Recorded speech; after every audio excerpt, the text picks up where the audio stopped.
Y vamos a ir a Isaías capítulo 63. Gloria a Dios. Vamos entonces con la predicación. Amén.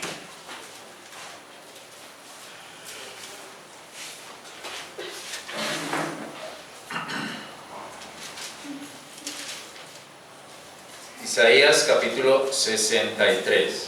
Creo que la hermana Diana les tiene un dulce o algo así por el Día del Amigo, para que sepan. Ahorita lo dan. Y de las ofrendas, le pedimos al hermano Elkin Eduardo que no se olvide. Yo creo que no se va a olvidar de eso. No. Y ahorita, hermano, entonces, cuando la gente salga, la recoge, de a uno, ¿cierto? De a uno. Ahora la pasamos. Vamos entonces, Isaías 63.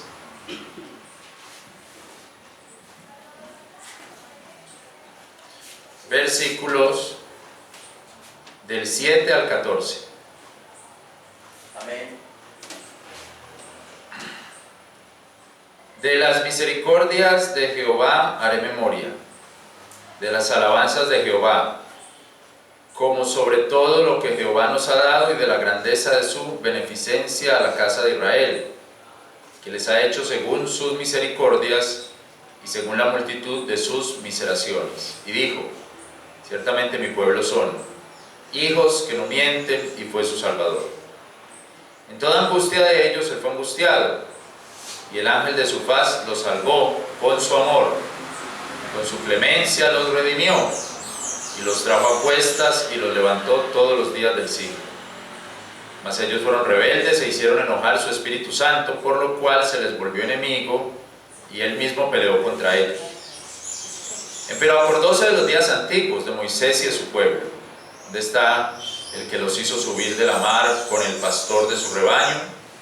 ¿Dónde está el que puso en medio de él su Espíritu Santo? El que los guió por la diestra de Moisés con el brazo de su gloria. El que rompió las aguas haciéndose así nombre perpetuo. El que los hizo ir por los abismos como un caballo por el desierto, nunca tropezaron.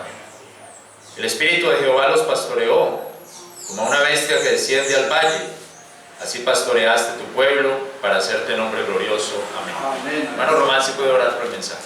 Padre Santo, Señor, Dios Todopoderoso, en el nombre de tu amado Hijo Jesucristo, en este momento nos disponemos para recibir tu bendita y santa palabra, Señor. Te ruego, Señor, que en tu misericordia y en tu gracia tomes en tus manos a nuestro hermano que nos trae el mensaje de tu palabra. Por favor, con esa sabiduría, con esa unción especial del Espíritu Santo, pueda darnos este alimento espiritual y que nosotros con gran entendimiento podamos recibirlo para gloria tuya, Señor, en el nombre de Cristo Jesús. Amén. Gracias. Bueno, hermano, está haciendo un día muy bonito, ¿cierto? Amén. Muy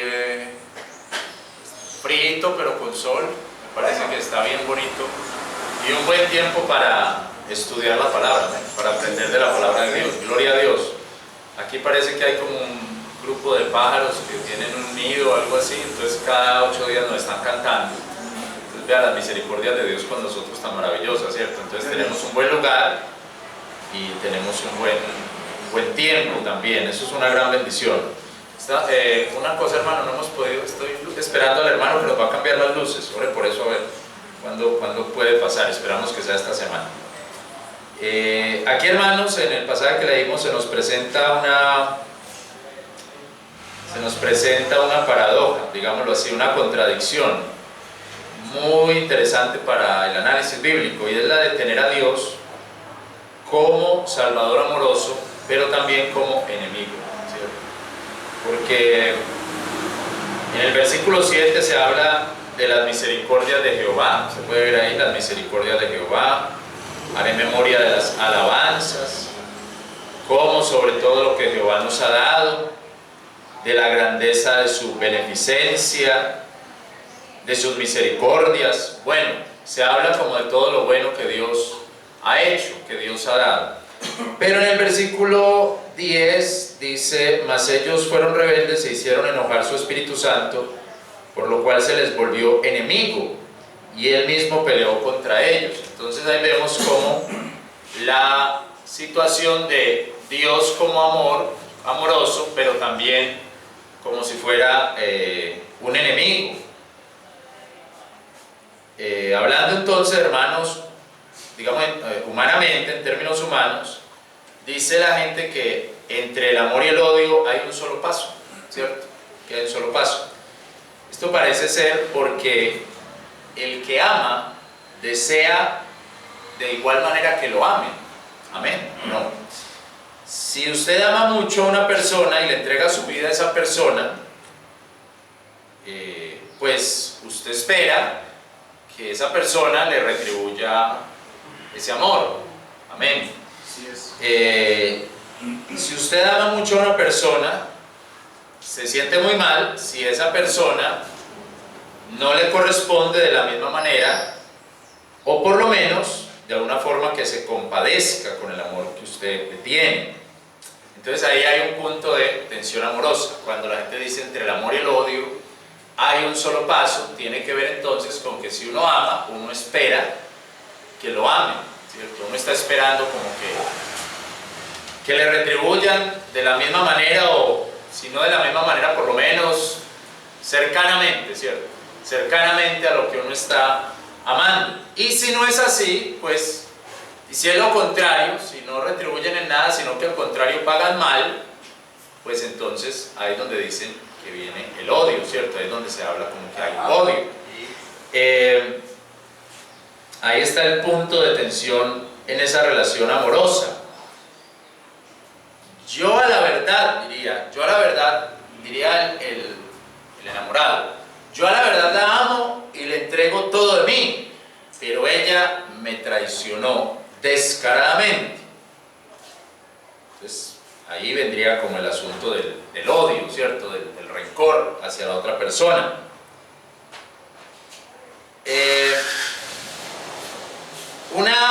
Una pregunta interesante, por ejemplo, en el caso de la traición o de la infidelidad, sería esta. Si el que fue traicionado odia más a la persona que lo traicionó o a la persona con la que lo traicionaron. ¿Sí me van a entender esa pregunta, cierto? La pregunta sería, si el que fue traicionado odia más, estoy diciendo odia, pero bueno, digamos como está más amargado, ¿cierto? Algo así, más se siente más mal, con la persona que lo traicionó o con la persona con la que fue traicionado, ¿cierto? Con el otro, con la otra, ¿cierto? Porque algunos piensan, algunos han pensado, realmente no se odia al que yo amo, sino que empiezo a odiar es a la otra persona, que no tenía nada que ver al principio, pero ya tiene que ver, a la otra persona que me lo quitó, que me la quitó. O sea, mi odio va es hacia el otro, o hacia la otra. ¿O podrían ser las dos cosas? Esa es una pregunta ahí complicada, ¿cierto? ¿Qué piensan? ¿La gente odiará más al que traicionó o al otro que llegó? ¿O a la otra que llegó? El que traicionó. Odia más al que traicionó. Al que llegó no. Tampoco, hermano lo sabe. Al que llegó también, dijo por ahí, ¿cierto? Digo, yo leí también, al que llegó también. Al otro lo ama, pero al que llegó él no lo ama ni nada, entonces, usted sabe, como dice la gente por aquí, le van a mandar a hacer el champú. ¿Has escuchado eso? Le van a mandar el champú y que no sé qué, o sea, porque ¿cómo es que llegó ahí y se metió ahí a la nada? Ahí de la nada, ¿de dónde salió? ¿Cierto? Yo no me acordaba, yo no sabía eso del champú, fue alguien que me explicó una vez que les ponían colbón en el pelo, ¿cierto? Colbón o algo, o sapol en el pelo. Yo pensaba que eso era aberrante, ¿cierto? Es como una cosa aberrante, totalmente aberrante. Pensaba yo, ¿cómo le puede pasar a la gente algo así por la cabeza? Pero como que sí, ¿cierto? Como que sí pasa. Creo que era, en filosofía, creo que es Medea, no me acuerdo lo que dice, siento que estoy odiando, pero cuando pienso en la venganza, me calmo. Imagínense cómo es eso de duro, ¿cierto? Me pongo tranquila. Bueno, entonces mire el asunto que está ahí. yo diría que el sentimiento hay con el que traicionó, pero con el otro que llegó, con la otra que llegó. Hay dos, ¿cierto? Hay dos. Para algunos puede ser más hacia el que llegó, como dice Edison, ¿cierto? Hacia el que llegó, porque al otro lo amo, o a la otra la amo, ¿cierto? Para otros puede ser más con el que estaba, porque ¿cómo así que te he entregado tanto y venís a traicionarme? Ese otro o esa otra, ¿qué importa? Eso no importa. ¿Dónde salió eso? No me interesa. Pero ¿cómo es que vos me venís a traicionar? Ustedes saben que la Biblia habla de que el pueblo traicionó a Dios y se iba tras otros pueblos y otros dioses y otros ídolos. Amén. Entonces, ¿cuál será el sentimiento de Dios? ¿Hacia los otros ídolos o hacia su pueblo? ¿Qué piensan? Hacia su pueblo. Parece que eso es claro. Porque los ídolos no son nada. ¿Cierto? Dios mismo dice, un ídolo no es nada, nada es un ídolo, eso no es nada. Es como que dice, no, que el problema mío no es con el otro. El problema mío es con mi pueblo que me traicionó. Con el que tiene la relación. ¿Cierto? Con el que tengo una relación. Y cuando leemos la Biblia lo vemos normalmente así. Lo vemos que es así. Dios habla más de la decepción con la infidelidad de su pueblo que de otra cosa. Miremos Jeremías 2.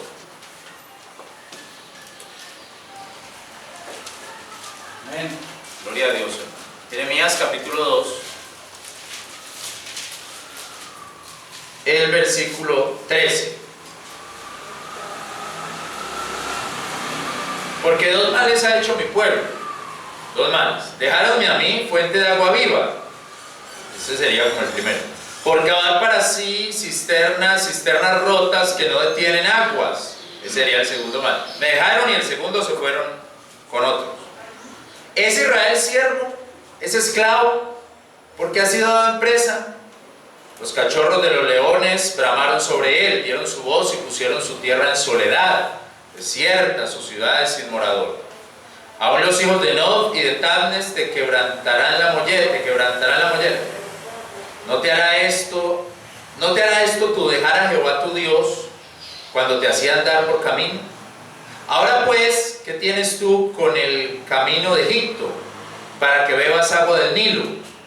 ¿Y qué tienes tú en el camino de Asiria para que bebas agua del río? Mire que aquí el problema fue que se fueron tras Egipto y tras Asiria y no siguieron a Dios, ¿cierto? Fueron tras esos ídolos y esos otros pueblos. Versículo 19. Tu maldad te castigará y tu apartamiento te acusará. Sabe pues y ve cuán malo y amargo es tú dejar a Jehová tu Dios. Es tu dejar, no es tú dejaste, sino el hecho de haber dejado a Jehová tu Dios es malo.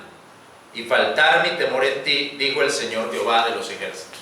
Mire que ahí, aunque habla de Egipto y de Asiria, el problema es con su gente, con su pueblo. Él está negociando, digámoslo así, o reclamando a su pueblo, no al otro, a su pueblo. Es más, hermano, Dios tiene planes futuros con Asiria y Egipto. Mire Isaías 19. Isaías capítulo 19, versículo 23. Isaías 19, 23. Isaías 19. En aquel tiempo habrá una calzada de Egipto en Asiria, y asirios vendrán en Egipto y egipcios en Asiria, y los egipcios servirán con los asirios a Jehová. Oiga pues, los egipcios servirán con los asirios a Jehová. En aquel tiempo Israel será tercero con Egipto y con Asiria, naciones benditas en medio de la tierra. Porque Jehová de los ejércitos los bendecirá, diciendo: bendito el pueblo mío Egipto, y el asirio, obra de mis manos, y heredad mía, Israel. Dios tiene un plan con Egipto y con Asiria. Es casi que el problema ahí no es con ellos dos, sino que el problema es con su pueblo, que lo dejó, que lo abandonó. Creo que más o menos, hermano, así es la situación del Señor Jesucristo cuando lo dejaron los apóstoles, ¿cierto? Vea que Él no estuvo hablando de hombre, me dejaron por seguir a tal. No, el problema era con ellos. Se fueron a seguir a esos y a aquellos, como son de malos, como hacen de cosas malas, como hacen de todo. No, el problema era con ellos. ¿Qué dijo el Señor de los demás? No saben lo que hacen. Perdónalos porque no saben lo que hacen. Pero el problema era con su pueblo. Juan capítulo 17. Juan 17. Verso 32 dice, Juan 16.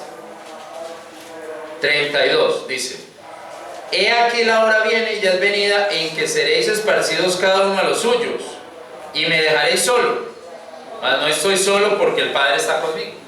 Mira lo que dice, 16:32. He aquí la hora viene y es venida en que seréis esparcidos cada uno a los suyos, y me dejaréis solo. Pero no había problema con los suyos, pues, o sea, no es tanto el problema con quién se van a ir, sino el problema es que lo dejaron solo, que lo iban a dejar solo. Cuando sabía que lo iban a dejar solo, fue a orar, oraba, y Pedro, Santiago y Juan se quedaban dormidos. Volvía y les decía: ¿por qué están durmiendo? Oren conmigo. Iba otra vez a orar, volvía y ellos estaban dormidos. Volvía y les decía: ¿por qué están durmiendo? Oren conmigo. Iba y volvía y otra vez dormido. Bueno, duerman ya. El problema era con quién, con su gente, con su pueblo. Entonces, mis hermanos, diría yo que la emoción de los celos que siente Dios tiene que ver más con la decepción que le deja que su pueblo lo abandone o lo deje, pero no con el odio a los demás. ¿Sí me hago entender? Cuando la Biblia dice que Dios es celoso, que lo dice muchas veces, ¿sí o no? Eso tiene que ver más es con él, la decepción que siente por su pueblo, que con que Dios esté odiando a los otros pueblos, odiando, no. ¿Sí me hago entender? Pues que pase ahí el de las... Que Dios lo bendiga, Señor, que le vaya bien en él. Bueno, hermanos, entonces tiene que ver más con ese odio, tiene que ver más con el, tiene que ver más con la decepción con su pueblo, que con el odio a otras personas, con el odio a los demás. Bueno, ahora bien, hermanos, dado que lo que impera aquí es el amor y no el odio, la gente que sigue a otros dioses no sabe para dónde va. La gente que sigue su propio camino no sabe para dónde va. La gente que tomó esa decisión va sin ningún camino, sin ningún rumbo fijo. Entonces, básicamente Dios no tiene rival. ¿Cuál es el rival de Dios? ¿Cuál sería? No hay rival, ¿cierto? No hay rival. El que está muy celoso del otro, está muy celoso porque piensa: ese es un buen rival, ¿o no? Ese o esa me lo quita o me la quita. Ese es un buen rival. Y viene todo eso en su mente ahí. Ahí perdí. Pero ¿cuál es el rival de Dios? ¿Qué rival tendrá Dios? Ninguno. Amén. Ninguno. No puede haber rival. O sea, Dios no está peleando con nadie, porque el que se va tras otro Dios, pues va por mal camino. O sea, es que no tiene dirección, ¿cierto? El que se va tras otro pueblo va por donde no es. No tiene por dónde ir. Entonces, hermano, vamos a Isaías 63:10 otra vez. El punto que quiero decir es 63:10. Mas ellos fueron rebeldes e hicieron enojar su Espíritu Santo, por lo cual se les volvió enemigo y él mismo peleó contra él. Entonces, ¿cómo puede un Dios que ama decir que está peleando contra su propio pueblo?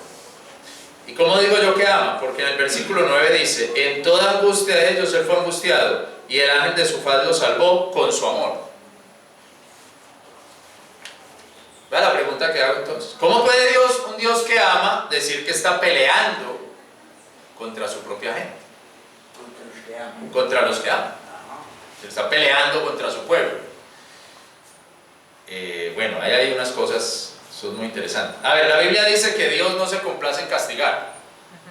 ¿Se acuerda del versículo que les envié? ¿Cuál era? Lamentaciones. Lamentaciones 3. Vamos a buscar. Lamentaciones 3. 3:31.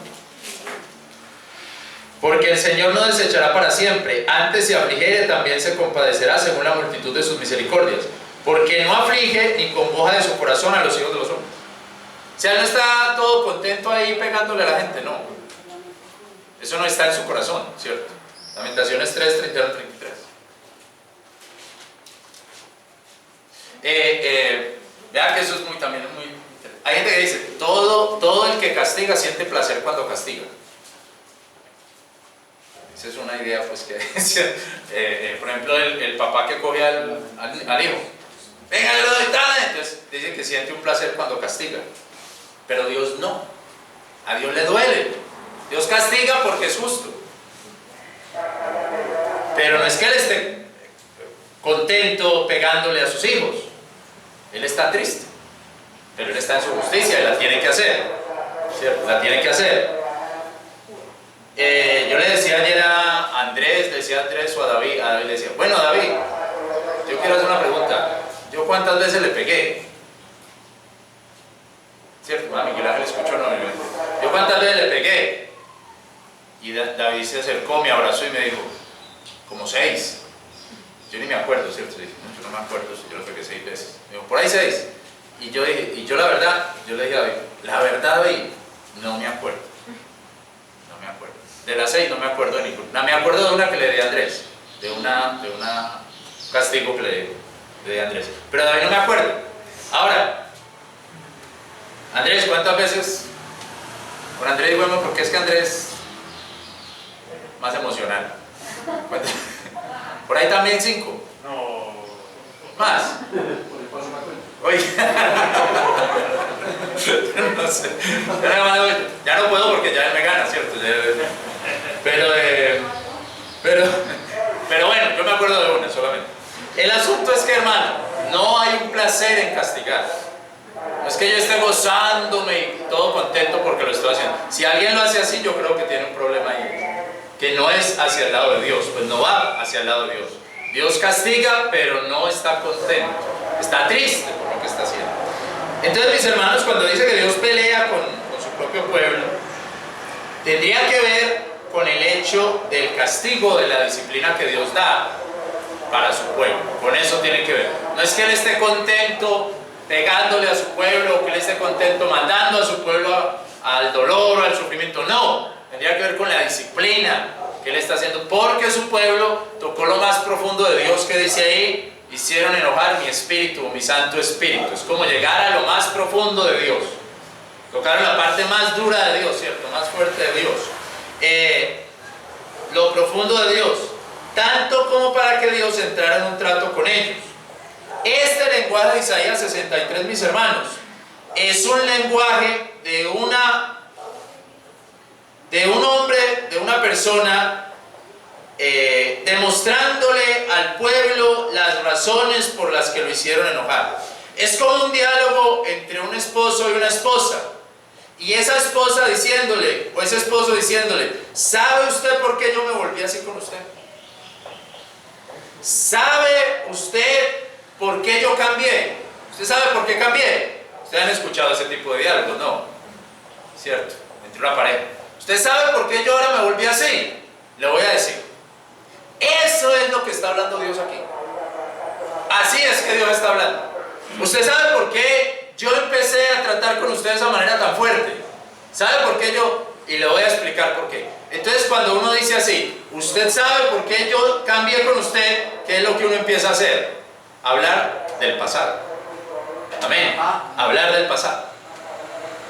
Bueno, pero ¿por qué vos no me volviste a decir nada? ¿Vos por qué no me volviste a decir palabras bonitas? ¿Por qué? ¿Usted sí quiere saber por qué?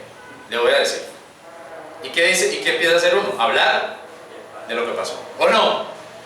¿Sí o no? Y el otro dirá, ay, bueno, pero perdóneme. Sí, hay un perdón, pero La gente quiere que después del perdón todo vuelva a ser igual como antes, y resulta que no, porque ya hubo un daño. Hay una situación complicada, ¿cierto? Y entonces van a esas iglesias carismáticas, dicen que les hagan una liberación y no hay que. ¿Cuántos digas que para volver a perdonar como era antes? No, ya hubo algo, ya hubo un daño. Entonces que tenemos que tener cuidado de cómo estamos viviendo ya, para después no irnos a arrepentir de lo que hicimos. Amén, amén. La vida que yo estoy viviendo hoy es consecuencia de mi pasado. Amén, amén. Bueno, Amén. pues de mi pasado.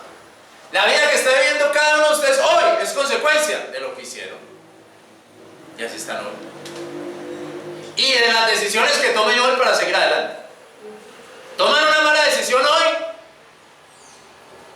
y entonces mañana van a decir, ¿sabe qué es lo que pasa que estoy viviendo hoy? Por la decisión que tomé. Y el pastor estaba predicando allá en Copacabana y yo se me olvidó. Me olvidó la predicación. ¿Sí o no? Hermanos, ese diálogo es como Dios diciéndole, le voy a recordar por qué me enojé. Le voy a recordar. Entonces viene el versículo 11, pero acordóse de los días antiguos, de Moisés y de su pueblo. Y ahí es donde le empieza a hablar. Les voy a empezar a recordar desde Moisés. Y entonces mira lo que les dice. ¿Dónde está el que los hizo subir de la mar con el pastor de su rebaño? ¿Dónde está el que puso en medio de él su Espíritu Santo? O sea, ustedes, ¿dónde lo tienen? Ahí está hablando Dios. ¿Ustedes dónde tienen ahí? Mira lo que yo hice con ustedes. Yo los hice subir de la mar y les puse un pastor. ¿Quién era ese pastor? Moisés. Les puse un pastor. Dios, Jehová es nuestro pastor, amén, como dice la Biblia. Jehová es mi pastor y no me faltará. En todo caso, aunque Jehová es el pastor, Él pone pastores, en este caso Moisés, para apacentar el rebaño. Y Dios los puso en medio de ese pueblo, y también puso en medio de ese pueblo su Espíritu Santo. Aquí el reclamo de Dios es que Él fue su pastor, que no los dejó solos, y que hasta les puso un pastor físico, que fue Moisés, que los hizo subir de la mar o pasar por el medio de la mar. No los dejó allá en el hoyo, no los dejó allá en la mitad del río, no los dejó en la mitad de la nada, de las aguas, sino que les dio un pastor para que los guiara y los sacara de ese lugar. Aquí Dios entonces les recuerda su compañía, que Él estaba con ellos, como dice el Salmo 23, Jehová es mi pastor y no me faltará. Él les muestra su compañía, les muestra su Espíritu Santo para que los guíe, para que los fortalezca, para que los conforte, para que los acompañe. Entonces es como si Dios le dijera, ¿sabe por qué estoy así con usted? Porque yo nunca lo he dejado solo. Yo a ustedes nunca los dejé solos. Y ustedes se rebelaron contra mí. Uno necesita una compañía muchas veces. Amén. Hay personas que para ir al banco pues llaman a un amigo, o una amiga, a acompañar al banco, a ir al parque. Yo digo, ustedes me conocen un poquito a mí, ¿cierto? Yo digo, no, a mí me gusta la soledad. Para ir allá al parque yo voy solo y vuelvo. ¿Para qué le va a decir? Omar, ¿me va a acompañar al banco? No. Yo lo digo yo, pues para ir al banco. Pero yo estaba en otro país que no hablaba el idioma. ¿Me entiendes? Que no habla el idioma. Y entonces me decía el hermano, espéreme aquí que yo voy allí y vuelvo por usted. No, yo venga yo con usted. No me voy a dejar aquí solo. Pronto no vuelve. Y yo quedo aquí parado yo solo, ni sé hablar inglés ni nada. No, yo lo acompaño. Uno necesita muchas veces la compañía. Amén. Es verdad, amén. Amén. Amén. No, y después se me va con el bolso, se choca el carro, y yo qué hago aquí, ¿a quién llamo? ¿Qué digo? Un pastor amigo mío estaba, un pastor que no hablaba nada de español, llegó al aeropuerto de Río Negro y dijo, bueno, ¿y ahora aquí qué hago? Entonces cuando llegó el avión, él dijo en inglés, ¿alguien habla en inglés? Dijo así, ¿alguien habla?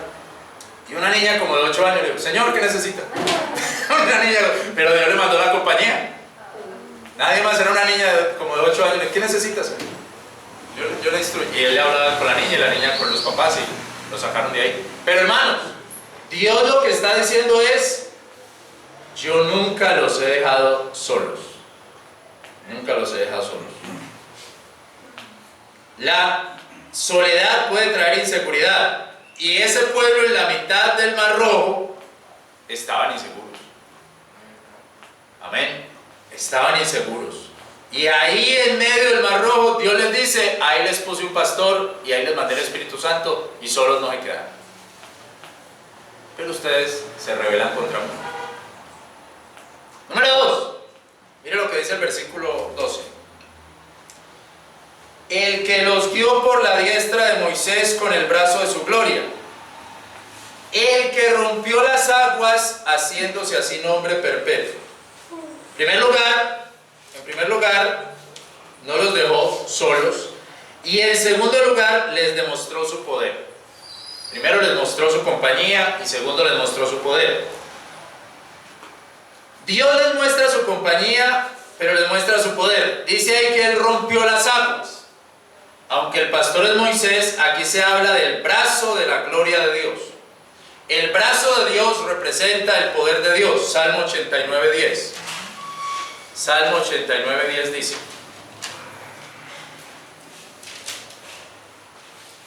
Tú quebrantaste como muerto a Egipto, con el brazo de tu fortaleza esparciste a tus enemigos. Versículo 21. Porque mi mano será firme con él, mi brazo también le fortificará. El brazo de Dios demuestra el poder de Dios. Segundo libro de Crónicas 32. Segundo libro de Crónicas 32. Mire lo que dice acá, hermano, y esté muy atento. Segundo libro de Crónicas 32. Dice así. 32:7. Esforzados y confortados, no temáis ni hayáis miedo del rey de Asiria ni de toda la multitud que con él viene, porque más son con nosotros que con él. 8. Con él, o sea con el rey de Asiria, el brazo de carne, mas con nosotros Jehová nuestro Dios para ayudarnos y pelear nuestras peleas. El brazo de carne no es fiel. ¿El brazo de carne qué es? El brazo del hombre.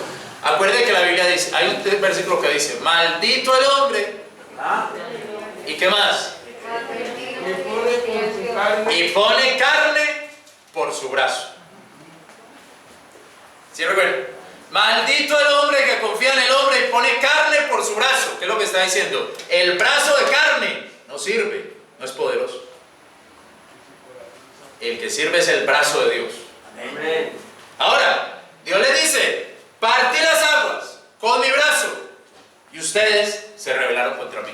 Dios es como si estuviera hablándole ahí como un hombre con una mujer, ¿cierto? O al contrario. Mire, le voy a contar por qué este problema usted y yo. Lo ha acompañado a todas partes y se rebeló contra mí. Me fui infiel. Le mostré mi poder, lo ayudé. Ahí en la mitad de las aguas, lo saqué de ese mar. Lo saqué y se rebeló contra mí. Le mostré mi poder.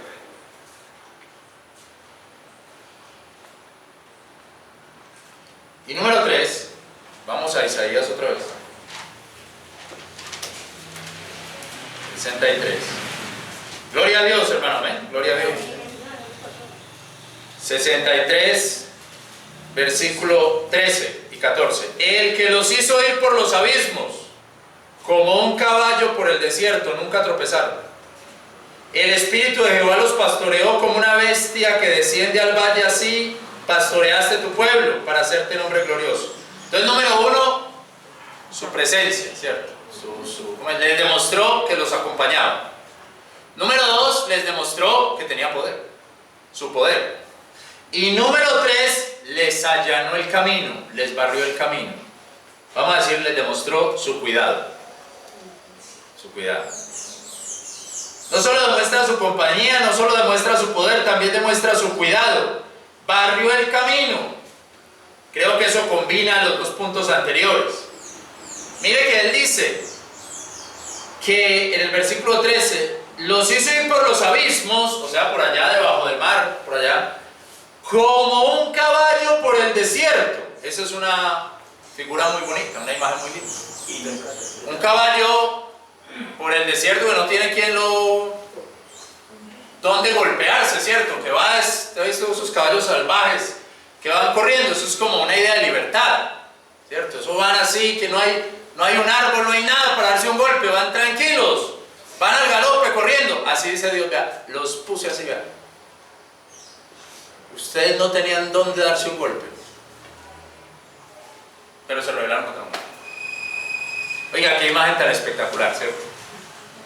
No tenían dónde darse un golpe, les quité todos los obstáculos. Iban como una bestia que desciende al valle, dice ahí, un caballo, un animal, que desciende al valle que está libre, libertad. Así les di todo.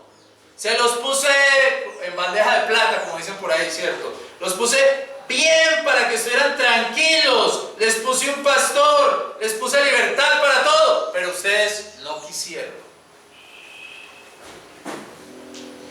Hay mucha gente, hermanos, que vive en medio de dudas. No saben si hacer esto o hacer aquello.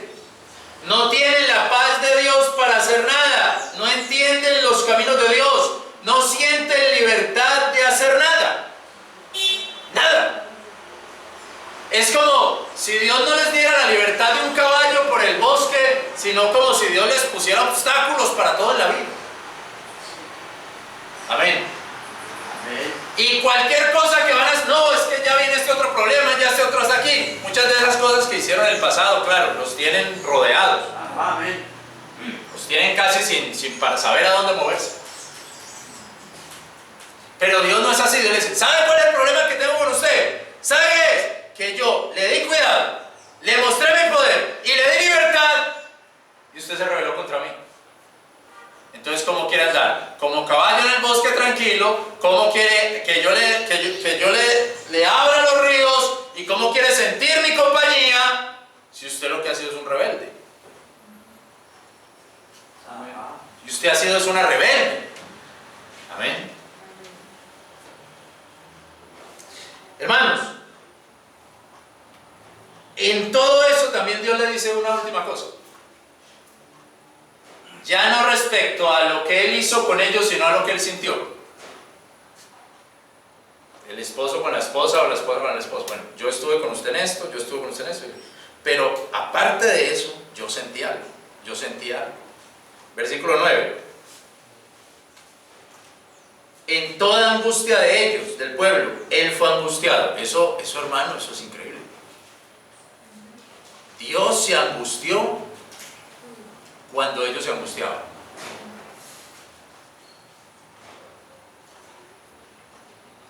Así. Ustedes tienen un Dios muy humano. Un Dios muy humano. Hay que Dios se angustió. Pues bueno, diga lo que quiera decir, pero eso es lo que está escrito. Amén. Amén. Eso es lo que dice ahí. No, el Dios mío no se angustia. El Dios mío es, vea, oiga, Dios mío mueve el dedo y tira para el infierno a todo el que quiera tirar. Bueno, eso lo cree usted. Pero la Biblia dice, Dios se angustió. Cuando el pueblo se angustió. Dios mismo muestra que sintió eso con ellos. Después dice, y el ángel de su faz los salvó. Aquí yo no sé cómo será, si era el Señor Jesucristo ahí abriendo las aguas o aquí. Esa la dejamos para otra predicación. Como digo yo, para molestar a la gente, la dejo para las 5 de la tarde. Bueno, el ángel de su faz. Algo pasó ahí, no sé si fue Jesucristo o qué, pero algo pasó. Les mandó el ángel, ahí estaba Jesucristo abriendo las aguas. Con su amor y con su clemencia los redimió y los trajo a cuestas. Oiga eso. Se los montó atrás. ¿Qué más quieren? Es como el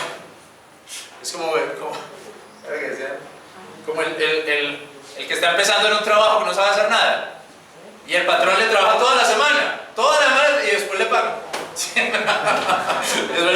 Pero no hiciste nada, pero bueno, a ver si empieza la otra semana. ¿Sí o no? Pero de todas maneras le pagó la semana. A ver si la otra semana ya aprende. Más o menos así, pero no una semana. Eso ha sido siempre. Y me los traje a cuestas y los levantó todos los días del siglo. Oiga, y hasta los despertaba para que se arrancaran y salieran. Aún así, el pueblo se rebeló. Hermano, entonces, ¿ustedes qué se imaginan? ¿Cómo se sentiría Dios? Vean, esto es como un diálogo que Dios está teniendo con ellos para mostrarles por qué Él enoja, ¿cierto? Para mostrarles por qué Él enoja. ¿Y por qué dice ahí se volvió su enemigo? ¿Cómo se sentiría Dios? Usted sabe. Usted, bueno, está buena la del trabajador. Usted toda la semana le trabaja al trabajador, le dice cómo es, él todavía no sabe más, pero a la semana le paga, esperando que la otra semana él ya va a trabajar bien, ¿sí o no? Pero ¿y sabe qué hace ese trabajador toda la semana? Habla mal del jefe. Empieza a hablar mal del jefe. No, ese no sabe, no es. Y él ayudando. Yo no sé, hermano, también, yo creo que eso pasa también, que usted le está ayudando a alguien, usted le ayuda a alguien. Y usted viene pensando, bueno, como yo le estoy ayudando, pues vamos bien. Y esa persona a la que usted le está ayudando, hasta está hablando mal de usted por todas partes, o a otras personas. ¿No le ha pasado a usted también eso? Eso pasa. ¿Cómo se siente usted? Se siente mal. Hombre, yo ayudando. Si no le está ayudando, pues, ¿qué importa, cierto? Yo que he estado ahí ayudando y vean lo que resultó. Defraudado. Así es el mensaje que Dios está diciendo. Yo ahí con ustedes, si ustedes lo que hicieron era hablar mal de mí, o dañarme, o acabarme, o destruir, lo que quisieran hacer conmigo. Claro, con Dios no se puede hacer. Hermanos,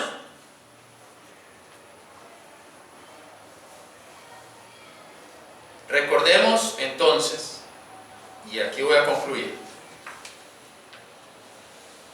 que la forma yo diría que la que encontré, de las formas con las cuales Dios pelea con su pueblo, pero pelea ahí dándose con su pueblo, es dejándolos a su corazón. ¿Me hago entender? Dejándolos a su camino. Veamos el Salmo 81. Bendito sea Dios, hermano. Qué bendición, hermano, venir a estudiar la palabra, hermano. Dios nos da duro, hermano, pero la palabra de Dios. Salmo 81. Estábamos muy bien hablando del amor, de Dios cómo nos ve, todo eso, ¿cierto? Veníamos muy contentos, pero bueno, eso es lo que está ahí en 63, ¿cierto? Salmo 81, versículo 10. Yo soy Jehová tu Dios, que te hice subir de la tierra de Egipto. Y tener una relación clara con lo de Egipto. Ensancha tu boca y henchirla de 11. Mas mi pueblo no oyó mi voz. E Israel no me quiso a mí. Y los dejé a la dureza de su corazón. Caminaron en sus consejos. ¿Cuál es la forma de Dios castigar más dura? Que lo deja, pues ya, siga usted entonces. Y eso es como tener enemigo a Dios. ¿Por qué? Porque acuerde que la Biblia dice que el mundo está bajo el maligno. El mundo está bajo el mal. Entonces, si Dios lo deja a uno, bueno, hágale, siga. Es como entregárselo al diablo. ¿Usted no quiere estar conmigo? ¿Quiere rebelarse? Yo le he dado protección, yo le he mostrado mi poder, yo he sido su pastor, pero usted no quiere. Bueno, vaya para el mundo. Eso es como entregarlo a Satanás. Amén. Y esa es una manera de que cae uno en las manos de Dios. Dura cosa es caer en las manos de un Dios vivo.